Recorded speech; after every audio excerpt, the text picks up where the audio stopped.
In this video, you'll learn how to delete a list, also known as a bucket, in Microsoft Planner. We'll go through each part of the process step by step, and I'll point out an important warning so you don't accidentally lose any work you meant to keep.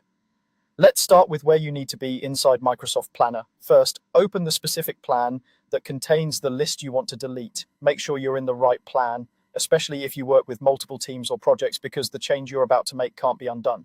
Once that plan is open, switch to the board view if you're not already there. The board view is the layout where your tasks are organized into vertical columns, and each of those columns is called a bucket or a list. Take a moment to scan across your board and locate the bucket you want to remove.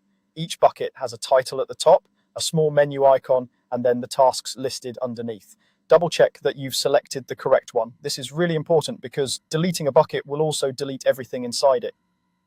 If you manage a lot of similar lists, it can help to quickly read through the tasks in that bucket to confirm you're working with the right one. Once you've found the bucket you want to delete, look at the top of that bucket where its name appears. Right next to the bucket's name, you'll see a small icon with 3 dots. This is the More Options menu. Move your mouse over that area and click the 3 dots. A small menu will appear with different actions you can take for that bucket.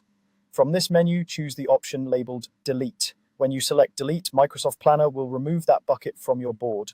Along with it, every task contained in that bucket will also be deleted. This is permanent, so you won't be able to recover those tasks from the bucket once it's gone. Because of that, here's a very important tip before you actually confirm the deletion. If there are any tasks in that bucket that you want to keep, you should move them to a different bucket first. You can do this simply by dragging and dropping each task card from the bucket you're planning to delete into another existing